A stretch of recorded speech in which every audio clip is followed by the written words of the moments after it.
殺霊。神の意志に逆らう選択の果てに残された魂。自殺は終わりではありません。それはさらに深く、暗く、そして恐ろしく残酷な苦しみの始まりです。皆さんは自殺霊という存在を聞いたことがありますか？韓国の民族シャーマニズムでは、自ら命を絶った魂は普通の死者とは全く異なる存在になると信じられています。彼らは天国にもあの世にも行けません。この世とあの世の間に取り残され、終わりのない苦しみに閉じ込められてしまうのです。今日の映像は軽い内容ではありません。しかし必ず知っておくべき話でもあります。見えない死後の世界を伝えることで、自ら命を絶とうとする誰かの絶望を止め、誤った判断の瞬間に踏みとどまる力を与えたいのです。もし今この瞬間、心があまりにも苦しく揺らいでいる方がいるなら、どうか最後までご覧ください。これから自殺霊の正体と彼らが受ける苦しみについてお話しします。現実があまりにも辛いと人はこう言います。いっそ死んだ方が楽だ。死ねばこの苦しみも終わるだろう。誰にでも耐えきれないほど追い詰められる瞬間があります。私もそのような経験が全くなかったとは言えません。しかし心を理解することと行動を認めることは全く別の問題です。世界中のどの宗教も自ら命を絶つ行為を正当化しません。神から与えられた尊い命を自ら捨てた者に、どの神が死後の門を開いてくれるでしょうか。天国、地獄、極楽、天界。韓国のモ族では、人が死ぬと定められた寿命に従ってあの世へ行くと信じられています。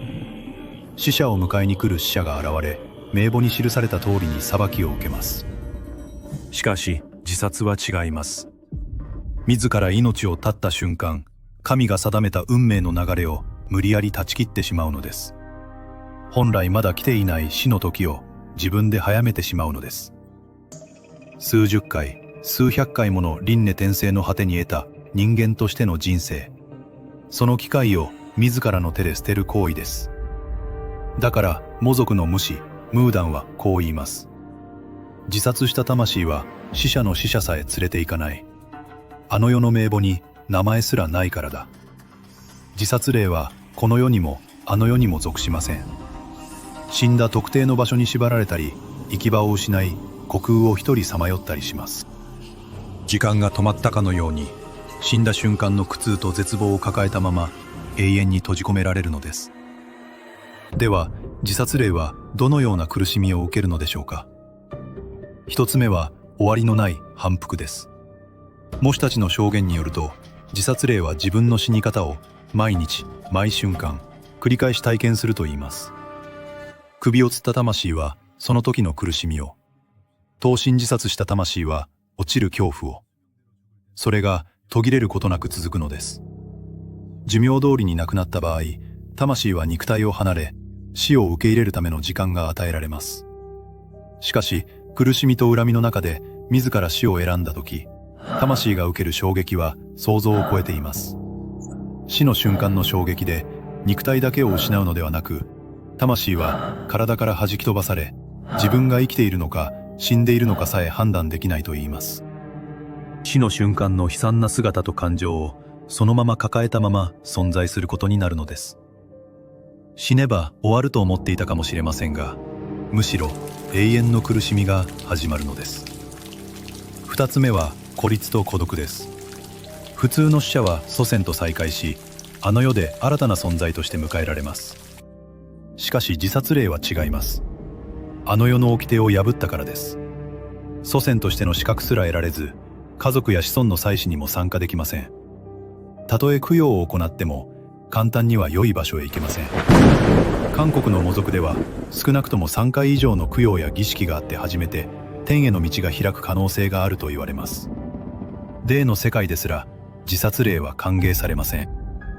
誤った選択の代償として終わりのない孤独の中で苦しみを抱えさまようだけです。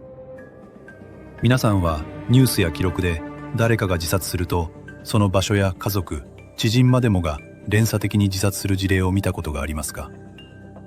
自殺は本人だけの問題ではありません。生前の意図とは無関係に、自殺霊という存在の悪影響によって同じ場所や周辺で似た選択が繰り返されるのです。自殺霊は苦しみと恨みがあまりにも大きいため、生きている人々に自分が味わった絶望と挫折を伝染させます。自分の苦しみを絶えず誰かと分け合いたいがために、自分と同じ苦痛を感じ、代わりに背負ってくれる魂を求めるのです。韓国の母族では、先祖に自殺者がいると、その家系に恨みが宿ると考えられています。天にもあの世にも行けない自殺霊は、家系の運気を代々にわたり濁らせ、子孫にうつ、病気、事故などの不幸をもたらします。一人の自殺が一家族、一つの家系に連鎖的な自殺や事故を引き起こす例は珍しくありません。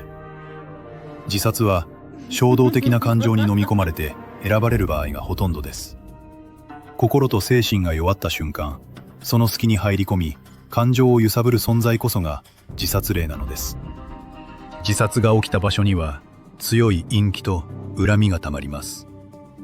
だから同じ橋、同じ建物、同じ場所で連続して事故や自殺が起こるのです。いわゆる心霊スポットになるのです。その場所を通りかかっただけで、運が悪ければ知らないうちに自殺霊がついてくることもあります。徐々に憂鬱感や無気力を感じ、敏感な人は頭痛や悪夢に悩まされることもあります。母族的な観点から見ると、こうした死は決して偶然ではありません。どうか一瞬たりとも自殺を考えないでください。自殺霊があなたの心の中にある闇、絶望、悲しみ、弱さを触れる隙を与えないでください。では私たちはどうすればよいのでしょうか。まず覚えておくべきことはこれです。死は終わりではありません。自殺は解決ではなく、さらに大きな苦しみの始まりなのです。韓国の民族が何千年もの間、自殺霊について警告してきた理由は、本当にそのような魂を見てきたからです。今この瞬間苦しんでいる方がいるなら、どうかこの事実を忘れないでください。今の苦しみは必ず過ぎ去ります。しかし、自殺による苦しみは決して終わりません。自分自身を永遠に閉じ込めてしまうことになるのです。家族、友人、相談員、専門機関に助けを求めることは、決して弱さではありません。あなたは一人ではありません。どうか、あなたの苦しみを分けてください。神が人間に与える最も大きな苦しみは、生きている間の苦しみではありません。何の約束もないまま、すべてを捨てて旅立たなければならない死。それこそが最大の苦しみなのです。人生には確かに辛い時期があります。しかし、その時期を越えて初めて新たな幸せが訪れます。生きていなければ、その機会に再び出会うことはできません。どうか、感情だけで選択しないでください。どうか、周りの人に手を伸ばし、助けを求めてください。どうか、与えられた時間を最後まで生きてください。今日という一日は、誰かにとって切実に必要な時間なのです。この映像を作った理由は、恐怖を与えるためではありません。誤った選択の裏に隠された見えない世界の真実を伝え、その選択を防ぎたかったからです。この映像が誰かにとって小さな希望となり、今の痛みを乗り越える力となり、一人の命を救うきっかけになることを心から願っています。見えない世界を訪れてくださりありがとうございます。この物語があなたの心に静かに残ることを願っています。チャンネル登録と高評価はこの世界を続ける力になります。また次の物語でお会いしましょう。